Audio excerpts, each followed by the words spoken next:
TFA পরিচালিত ঘরোয়া C division football লিগে মঙ্গলবার ফাইনাল ম্যাচ অনুষ্ঠিত হয়। এই ম্যাচটি ফ্লাইট লাইটে খেলা হয়। এর উদ্বোধন করেন রাজ্যের মুখ্যমন্ত্রী ডাক্তার মানিক সাহা। এছাড়া উপস্থিত ছিলেন টিএফএ সভাপতি প্রণব সরকার, পেট্রন রতন সাহা, সচিব অমিত চৌধুরী সহ অন্যান্যরা। এদিনই প্রথম উমাকান্ত মিনি স্টেডিয়ামে ফ্লাইট লাইট উদ্বোধন হয়।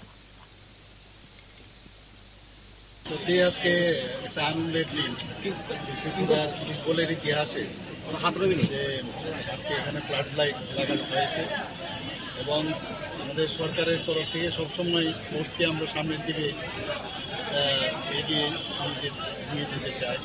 মাননীয় প্রধানমন্ত্রীজিও আপনি দেখেছেন সবসময় স্পোর্টসকে প্রায়োরিটি একটা সেক্টর হিসাবে উনি দেখেন।